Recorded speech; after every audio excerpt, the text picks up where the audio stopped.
वीरेंद्र कृष्णा जी महाराज नागपुर में आए हैं। उनकी राम कथा का प्रोग्राम चल रहा है। ये राम कथा के प्रोग्राम के बारे में हमारा कोई ऑब्जेक्शन नहीं है, उल्टा ये स्तुत्य उपक्रम है, ऐसा हम मानते हैं। उसके लिए हम उनका आदर भी करते हैं। लेकिन उसके साथ में उन्होंने दिव्य दरबार यहाँ पर आयोजित किया है, प्रेत दरबार, दिव्य दरबार। और जब हमने जानकारी निकाली तो YouTube पर दिव्य दरबार नाम के कई वीडियोस उपलब्ध हैं और इनमें उन्होंने अलग अलग ढंग के दावे किए हैं। वो सब उसके प्रूफ्स मैंने आपके सामने रखे हैं, उसके वीडियोस भी आपको उपलब्ध करा दिए हैं। उसमें वो दावा करते हैं कि अपने भक्तों का नाम वो अपने आप जानते हैं। इतना ही नहीं तो उनकी उम्र वो अपने आप जानते हैं, उनके मोबाइल नंबर अपने आप जानते हैं। इतना ही नहीं तो उन्होंने ये भी दावा किया कि भक्तों के घर में कौन से रूम में कौन सी चीज रखी है, अलमारी में कौन सी चीज रखी है। अलमारी में एक अंगारे की पुड़िया, विभूति की पुड़िया रखी है, ये भी वो पहचानते हैं, ये सामर्थ्य उनमें है। ऐसा उन्होंने वीडियोस में दावा किया, उसके प्रूफ्स मैंने आपके सामने रखे हैं। ये सभी असंभव, ये करना असंभव। इसलिए पहली बात तो सरकार की ओर से जादू टोना विरोधी कानून जो बना है 2013 में, उसकी एक समिति है, जादू टोना विरोधी कानून प्रचार प्रसार अंमलबजावनी समिति। इस समिति का मैं सह-अध्यक्ष हूँ। इसके कैबिनेट मंत्री अध्यक्ष होते हैं, राज्य मंत्री उपाध्यक्ष होते हैं और ये कमेटी की जिम्मेदारी है कि इस कानून को प्रचार प्रसार भी करे और उसकी अंमलबजावनी भी करे, यानी उसको अमल में भी लाए। तो उस रिश्ते से मैंने ये कंप्लेंट, ये कानून की जिम्मेदारी जिन पर सौंपी गई है वो यहाँ के ACP crime, chief vigilance officer है, प्रमुख दक्षता अधिकारी है, उनके पास दी है।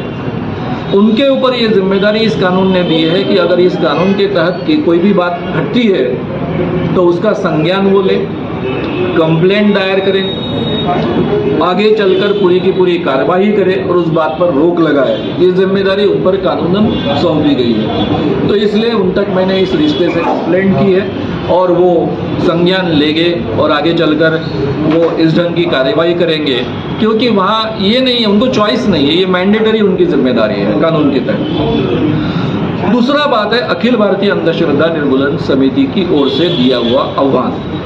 अखिल भारतीय अंधश्रद्धा निर्मूलन समिति गए 40 सालों से इस क्षेत्र में काम कर रही है। हमने जब से ये समिति स्थापित की है तब से हमने कहा है कि हमारा धर्म और ईश्वर, इनको विरोध नहीं है। धर्म और ईश्वर के नाम पर जो आम लोगों को ठगा जाता है, उनको गलत ढंग से इस्तेमाल किया जाता है, उनका शोषण किया जाता है, उसके खिलाफ ये आंदोलन है। और गए 40 सालों में हमने कई ऐसे बाबाओं को, मांत्रिकों को एक्सपोज भी किया है, इस ढंग के लोगों को बड़े पैमाने पर एक्सपोज किया है, कई लोगों की जान बचाई है। अभी अखिल भारतीय अंधश्रद्धा निर्मूलन समिति उनको आह्वान क्यों देती है? क्योंकि अपने आप कोई जानकारी किसी की प्राप्त करना ये संभव नहीं। इसको अंतर्ज्ञान कहते हैं, दिव्य ज्ञान कहते हैं या दिव्य दृष्टि कहते हैं। ये आम आदमी में, आप में, मेरे में नहीं होती है। ये बाबा का दावा है कि उनमें ये है, तो उन्होंने सिद्ध करने के लिए आगे आना चाहिए। दूसरे के घर में जाकर यहाँ बैठे बैठे चीजें देखना, इसको क्लेरोवायंस कहते हैं। हमारी भाषा में हम उसको दिव्य दृष्टि कहते हैं, अंतर्ज्ञानी कहते हैं। तो ये सिद्ध करने के लिए भी आगे आए, इसलिए हमने उनको आह्वान दिया है कि हम 10 लोग आपके सामने देंगे। जो 10 लोग आपके सामने आएंगे उनका नाम आप पहचाने, बताएं, पहला नाम, पिताजी का नाम, वही दावा उन्होंने किया है, उनकी उम्र बताएं, साथ में उनके मोबाइल नंबर बताएं। पास में ही जहाँ आह्वान कंडक्ट किया जाएगा वहीं पास में एक रूम में 10 चीज़ें रखी जाएगी। ये 10 चीज़ें वो पहचान कर बताए। हम आग्रह नहीं रखते कि 100% वो करेक्टली बताए। अगर 90% भी वो करेक्टली बताते हैं तो उनका बात सच्ची है, ये दिव्य ज्ञान की या दिव्य शक्ति की बात, अंतर्ज्ञान की बात सच्ची है, ऐसा हम मानेंगे। लेकिन ये प्रक्रिया 2 बार कंडक्ट की जाएगी। उसके लिए नागपुर के बहुत ही संभ्रांत नागरिकों का, एक 5 लोगों का, जो हमारे भी लोग नहीं होंगे, उनके भी लोग नहीं होंगे, ऐसे तटस्थ लोग होंगे, उनका एक पंचमंडल नेमा जाएगा और उनके आधिपत्य में ये सभी प्रक्रिया, चुनौती की प्रक्रिया पूरी की जाएगी। पत्रकारों के सामने ये चुनौती की प्रक्रिया हो। अगर दोनों बार वो जीतते हैं, उसके लिए अगर वो 30 लाख रुपए हमारा प्राइस चाहते हैं तो उसके लिए 3 लाख रुपए उनको डिपॉजिट रखना पड़ेगा। अगर वो हारते हैं दोनों बार तो ये 3 लाख रुपए उनके जब्त हो जाएंगे और अखिल भारतीय अंधश्रद्धा निर्मूलन समिति के बैंक अकाउंट में चले जाएंगे। अगर वो जीतते हैं तो 30 लाख रुपए अखिल भारतीय अंधश्रद्धा निर्मूलन समिति के भी उनको मिलेंगे और उनके 3 लाख रुपए उनको वापस किए जाएंगे। अब हो सकता है कि महाराज बोलेंगे मुझे पैसों में रस नहीं, मुझे नहीं प्राइस चाहिए, तो ठीक है, आप बिना प्राइस के भी इस आह्वान को स्वीकार सकते हो, फिर आपको 3 लाख रुपए डिपॉजिट रखने की भी आवश्यकता नहीं है।